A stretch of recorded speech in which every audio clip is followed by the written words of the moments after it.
In a previous video, I talked about how our family came to take in this instrument and how we'd been wanting one for a long time.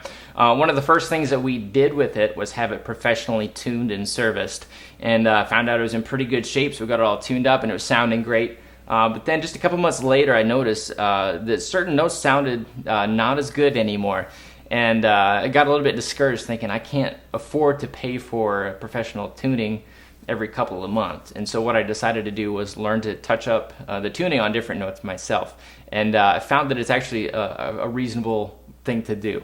And so I want to show you how you can do the same on your piano at home. Thanks for joining me at Our Worship Sound. My name is Peter, and we're here to make worship keyboard technology and technique easier. So what we're going to do is just walk through the process. First thing you need to do is get a piano tuning kit. Okay, don't try to tune your piano with just tools you have around the house. You want to have the right tools to do it. The good news is that they're pretty accessible. They're not very expensive. I think I got this kit for about $40 online. So just search for good reviews on a piano kit. And one of the things you want to look for with this is called a hammer, which is confusing because these are also hammers, but this is a tuning hammer. And what you want is a star-shaped bit. It has several different points in it, and so it gives you more flexibility on where you position the hammer on the tuning pegs. You want also a good long handle on this, so you have more leverage for fine adjustments. And then you're going to see a variety of mutes. We've got these rubber mutes, a rubber mute with a handle, some felt ones, and then a longer one. There's a certain technique that you can save some time using that one. But what I've found for tuning individual notes, this is a technique that's worked pretty well. So just as you notice those notes that don't sound good, like for example, that F sharp octave is kind of bothering me, and that's often where it kind of shows up for me, is when I play octaves and it just doesn't sound good. That's where I notice a note that I need to tune up. I think it's a good idea to, especially if you're like me, to identify those notes that need tuning before you start. Otherwise you get into it and then you find more and more notes that you want to fix. And there's a period of time where I would sit down to play the piano and I wouldn't play for very long before I identified a note that I wanted to tune. And so I'd get out my kit, and I never played piano, I was just always tuning it. So just pick out those notes that you want to tune and then get to work. So what you want to do is you just need a chromatic tuner app. It's going to work really well. This is an app called Pitch Lab. It's free, Pitch Lab.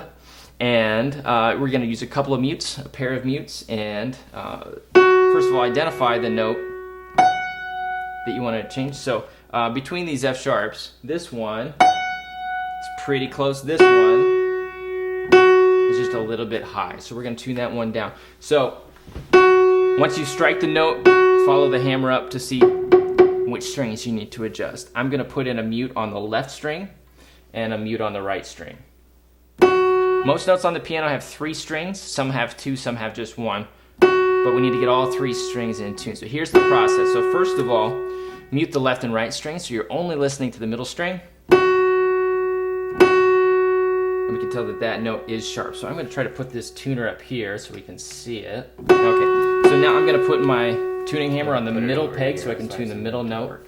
And this is very important. You always want to start by detuning it, tuning it down a little bit. So counterclockwise with the peg, or you think to the left. Okay. The reason is if you happen to end up on the wrong peg and you start to crank up the tension and nothing happens, and so you keep going, you could end up breaking the string by overloading the tension. So always start by going down, because that will make sure that you're on the right string. But also that tends to work better tuning wise. When you tune strings, you want to tune up to pitch, not go too high and then come back down. Our ears just seem to work better that way.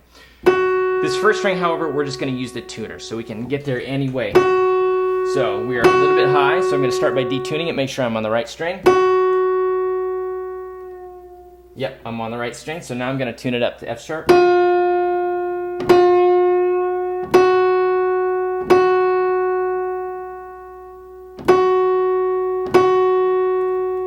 And sometimes it takes a few adjustments to get it right, because it just, especially as you get up high, a little movement can make a big difference. Okay, and you want to strike the keys hard to give you the best idea of what the pitch is. All right, so this note is pretty close. Okay, so now I'm going to take off the left mute, and I'm going to put the tuner aside, and I'm just going to tune the left string by ear. Okay, So between those two notes, there's a little bit of a waviness, and so you can tell that that left string is not quite in tune with the middle one. So I'm going to move it up here. Start by detuning it, and then back up to pitch.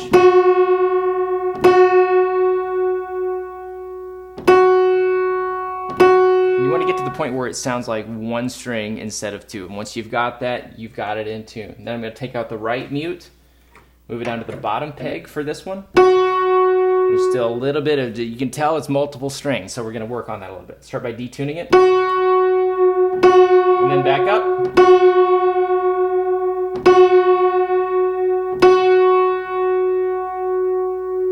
I went a little bit too far, I think, so I'm going to back off so I can come back up to pitch again.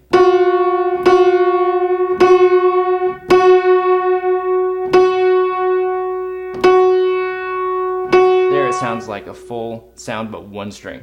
So that sounds pretty good, and that sounds a lot better than when I started. So identify which notes you want to correct, but then the process is going to be the same for all of them. So identify that middle string, start by lowering it, use the tuner app to bring it up to pitch, and then you just pull out one mute to turn the left string and the other mute to turn the right string. We do that by ear, make it sound like one note, and then check it against the octaves, and hopefully it sounds good. So with a little bit of practice and trial and error, I think you can not only save some money, but make sure your piano is always sounding good and not just right after it's been serviced. So this has been a really good thing for me. And it's like I said, it's a doable thing. So we're going to do a couple more videos with this piano. So make sure you subscribe for notifications when those happen. If you have any questions, leave me a comment below. And thanks for joining me. We'll see you soon.